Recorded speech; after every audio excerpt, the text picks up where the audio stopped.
Back in winner career classes. आज हमारा topic है प्रीपोजिशन। तो हम देखते हैं प्रीपोजिशन।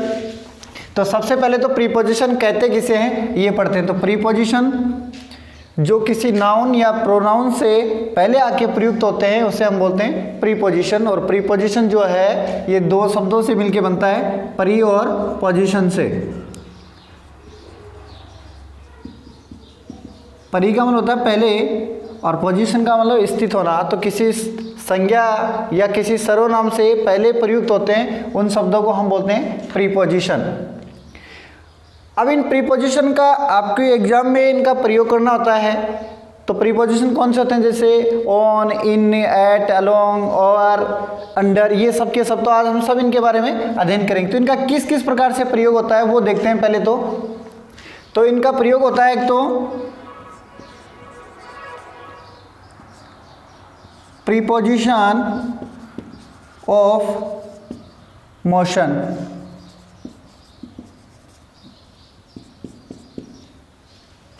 एक होता है इनका प्रयोग प्रीपोजिशन ऑफ टाइम,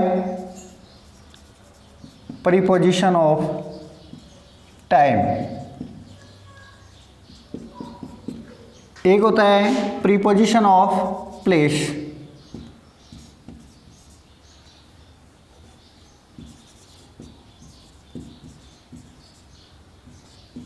और एक होता है preposition of mental attitude.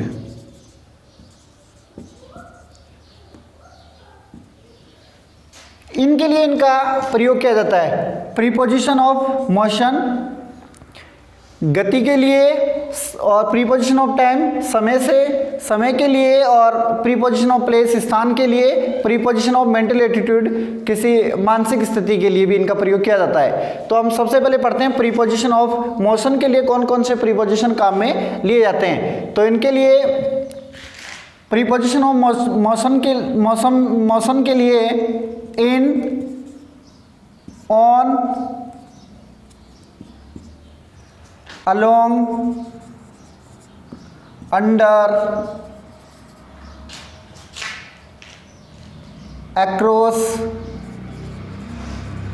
over, through,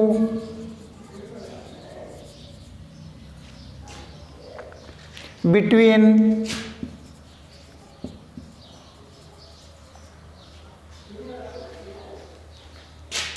इनका प्रयोग होता है प्रीपोजिशन ऑफ मोशन के लिए। मतलब इनका मतलब होता है एक ही क्षेत्र में गति करने के लिए, एक क्षेत्र में गति करने के लिए इनका प्रयोग किया जाता है। एक क्षेत्र, इसमें एक चीज आपकी स्थिर रहती है, एक गति करती है, लेकिन एक ही क्षेत्र में। तो हम इनका प्रयोग देखते हैं। सबसे पहले इनका, तो इनका हिंदी में मतलब होता है में या अंदर। अब इनका प्रयोग कब होता है कि कोई व्यक्ति या वस्तु जो एक ही क्षेत्र के अंदर गति करे तो हम इनका प्रयोग करते हैं। जैसे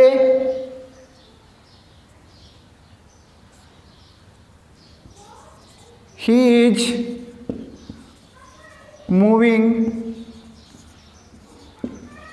इन द रूम। अब यहाँ इन प्रीपोजिशन का प्रयोग हुआ है। तो देखो इसके अंदर रूम जो है ये स्थिर अवस्था में है, रूम जो है ये गति नहीं करता। ही इसके अंदर क्या है, गतिशील। ही, रूम में कौन घूम रहा है, ही।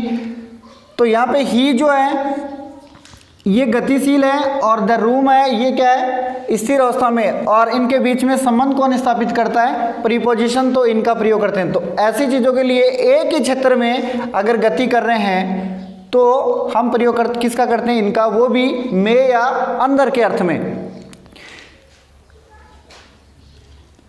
तो ये आपका इन हुआ। अब इसी तरह हम जैसे प्रयोग करते हैं ऑन का। ऑन का मतलब होता है पर या ऊपर। जैसे the cat is dancing on the table. यहां पर देखिए ये ऑन हमने प्रीपोजिशन लगाया टेबल से पहले। अब यहाँ पे कैट जो है ये गतिशील है और टेबल है वो स्थिर अवस्था में है। तो एक चीज़ गति करती है और एक स्थिर अवस्था में रहती है, तो हम किसका, और वो भी ऊपर के अर्थ में किसका प्रयोग करेंगे, ऑन का। जैसे अंदर के अर्थ में हमने किसका प्रयोग किया है, इनका प्रयोग किया है कि एक, जैसे यहाँ पे हमारे पास ही गतिशील था और रूम क्या था, स्थिर था, और अंदर के अर्थ में तो हमने किसका प्रयोग किया, इनका। और अगर ऊपर का अर्थ देता है और उसके अंदर एक चीज़ आपके पास स्थिर अवस्था में, एक गतिशील है, तो हम ऑन का प्रयोग करेंगे।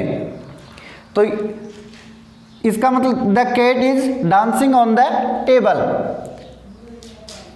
अब इन्हीं से हम जैसे इन से बनाते हैं इनटू, और ऑन से होता है अपॉन। अब इनटू का प्रयोग कब किया जाता है, इनटू का मतलब भी में और अंदर ही होता है। अब इन दोनों में अंतर समझना आप, इसका मतलब भी में या अंदर होता है और इसका मतलब भी ऊपर या पर होता है। अब इसमें हमने क्या करा, रूम क्या था, स्थिर, और ही क्या था, गतिशील। इनटू का प्रयोग करेंगे तो इसके अंदर कोई व्यक्ति या कोई भी वस्तु, कोई भी चीज जो गति करके एक स्थान से दूसरे स्थान पर जाती है, तो हम किसका प्रयोग करते हैं, इनटू का। गति करके एक चीज दूसरी जगह जाती है, वो भी गति करके। जैसे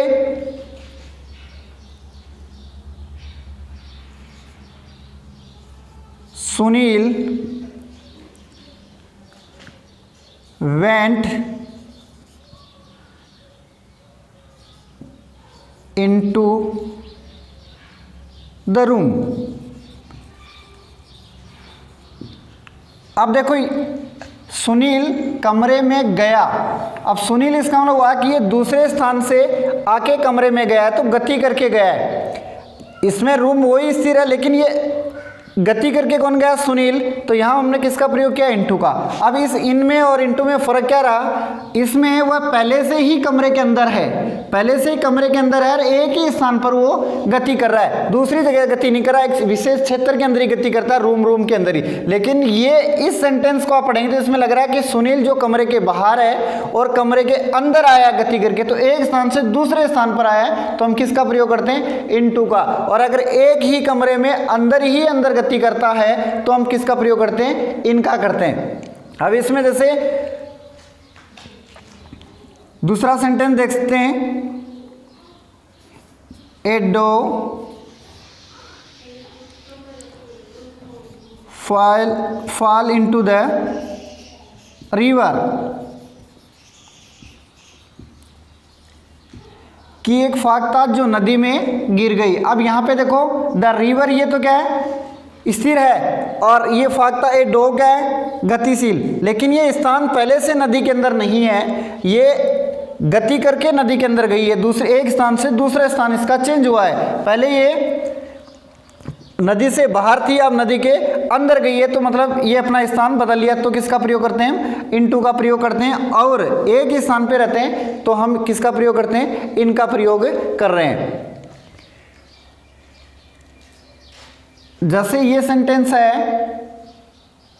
ही इज स्विमिंग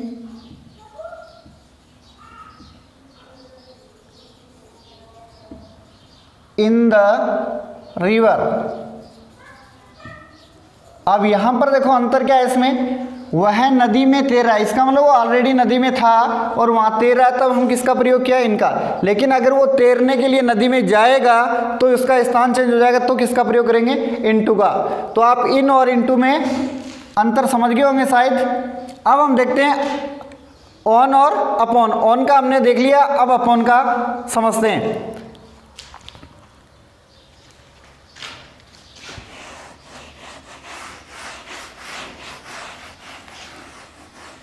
और इन सब में हम पढ़ क्या रहे हैं कि एक चीज़ हमारे पास स्थिर रहती है, दूसरी चीज़ गति करती है, लेकिन अंतर भी साथ साथ में समझ रहे हैं कि अंदर अगर पहले से ही कोई चीज़ अंदर है वो गति कर रही है तो हम किसका प्रयोग कर रहे हैं, इनका। और जो क्षेत्र चेंज कर रही है तो हम किसका प्रयोग कर रहे हैं, इनटू का। तो अब हम देखते हैं ऑन और अपॉन। दोनों का मतलब ऊपर है, लेकिन दोनों का अंतर समझना। ऑन का मतलब हुआ एक चीज़ पहले से एक स्थिर है, दूसरी गतिशील रहती है, लेकिन वो एक ही स्थान पर। जैसे मैं सेंटेंस आपको बताता हूं, the cat is dancing on the table, ये सेंटेंस है। और एक सेंटेंस है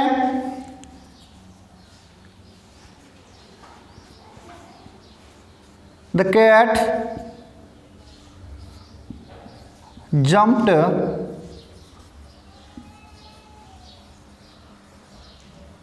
upon the table।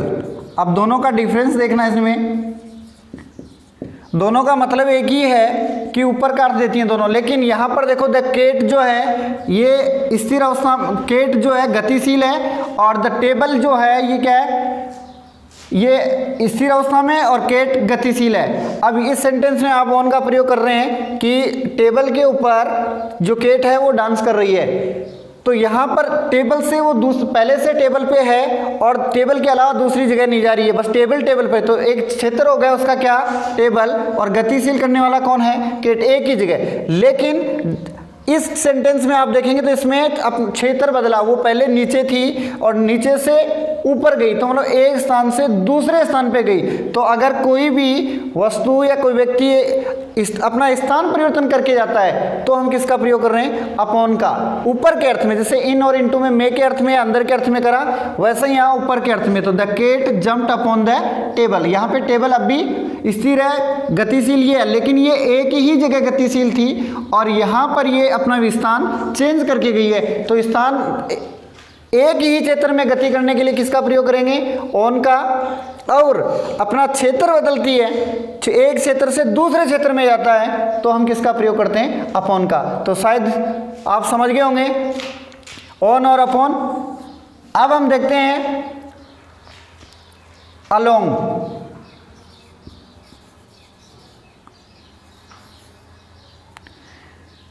अलोंग का मतलब होता है साथ साथ या सारे सारे। जैसे I was running along the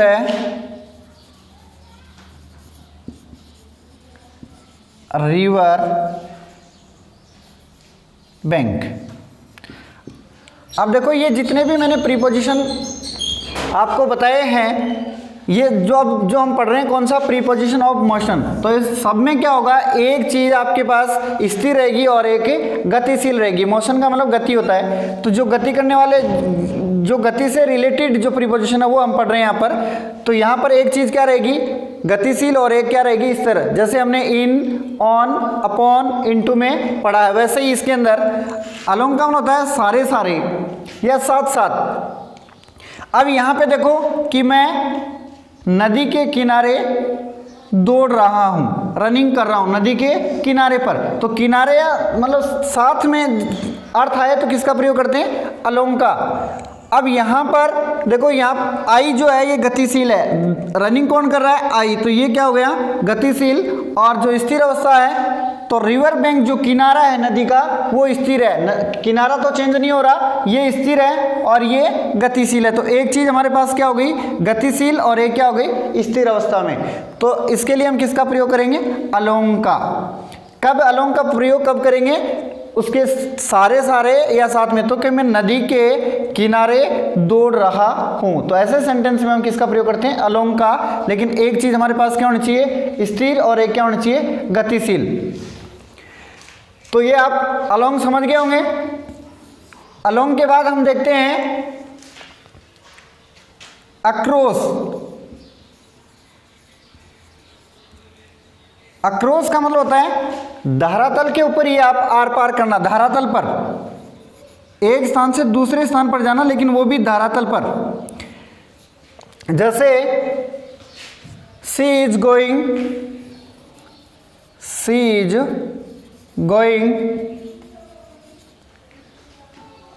across the road, across the road. पहले तो अक्रॉस का मतलब क्या होता है, आर पार करना, पार करना, लेकिन वो धरातल के ऊपर ही। अब यहां देखो शी इज गोइंग वह जा रही है क्रॉस द रोड, सड़क, वह सड़क पार कर रही है। आर पार करना किसी चीज को, तो यहाँ पे रोड क्या हो गई, स्थिर अवस्था में है रोड, और सी क्या है, गतिशील है। सी हो गई गतिशील और द रोड क्या हो गई, स्थिर अवस्था में। और तो हम किसका प्रयोग करते हैं, जब एक वस्तु हमारे पास स्थिर और एक गति करती हो तो हम किस प्रीपोजिशन का प्रयोग करते हैं, प्रीपोजिशन ऑफ मोशन का।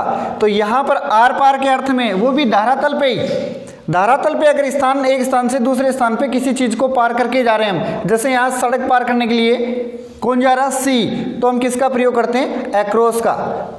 तो ये हमारा अक्रॉस हुआ, अक्रॉस हम पढ़ लिया है। अब देखते हैं हम दूसरा प्रीपोजिशन आवर देखते हैं।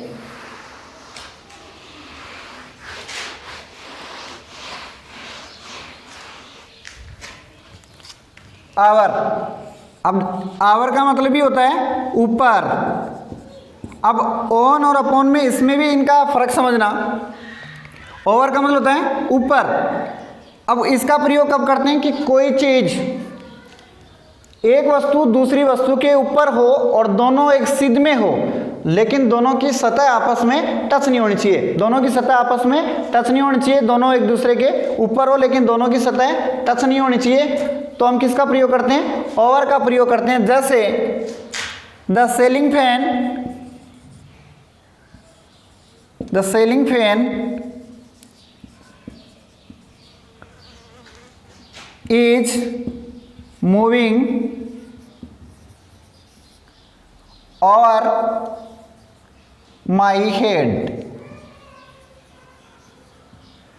कि जो सेलिंग फैन है वो मेरे सिर के ऊपर घूम रहा है। तो यहां पर देखिए दोनों, न तो सेलिंग फैन जो है इस, ये और सिर दोनों एक दूसरे के हेड के ऊपर कौन है, सेलिंग फैन, लेकिन दोनों की सतह आपस में टच नहीं हो रही है, तो किसका प्रयोग कर रहे हैं हम, ओवर का। और हम ऑन का प्रयोग कब करते हैं, जब दोनों की सतह आपस में टच हो। और अपॉन का प्रयोग कब करते हैं, जब एक वस्तु गति करके दूसरी वस्तु पे जाए। तो अब ओवर का मतलब दोनों आपस में टच नहीं होंगे, ऊपर के अर्थ में होगा लेकिन दोनों टच में नहीं होंगी, दोनों एक ही क्षेत्र में होंगी, एक वस्तु दूसरी वस्तु के ऊपर होगी लेकिन दोनों की सतह स्पर्श नहीं करेगी, तो किसका प्रयोग करेंगे हम, ओवर का प्रयोग यहां पे करेंगे। तो ये हमारा ओवर हो गया। अब ओवर के बाद में हम पढ़ते हैं थ्रू।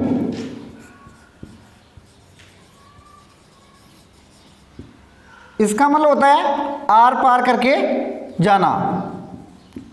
में ही मतलब इसका भी किस अंदर से आर पार करना। वही एक वस्तु आपकी गतिशील रहेगी और एक आपकी स्थिर रहेगी, तो इसका प्रयोग हम करते हैं।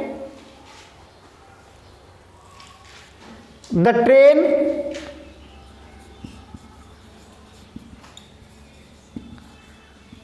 Is passing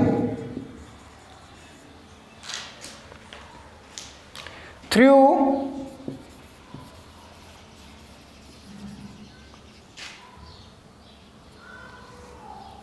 the tunnel.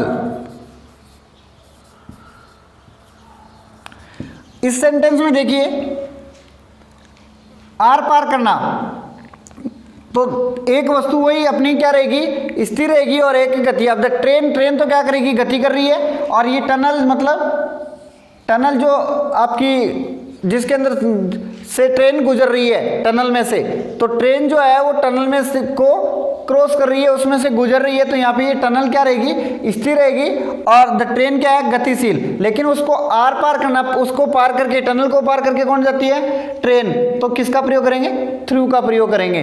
मतलब उस टनल के अंदर ही नहीं रहती ट्रेन, उसको अंदर में से चली जाएगी पार करके, तो किसका प्रयोग करेंगे, थ्रू का प्रयोग करेंगे। लेकिन इसमें भी चीज आपको क्या देखनी होती है, एक स्थिर और एक गतिशील। तो यहाँ पर ट्रेन क्या होगी, गतिशील, और टनल क्या है, ये स्थिर होगी, तो हम प्रयोग करेंगे थ्रू का। अब हम देखते हैं, ये भी आप समझ गए होंगे थ्रू का। अब देखते हैं बिटवीन।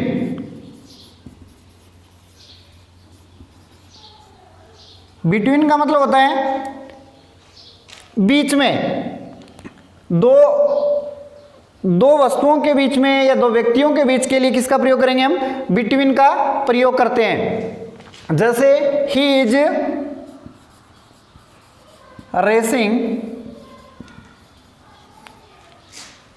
बिटवीन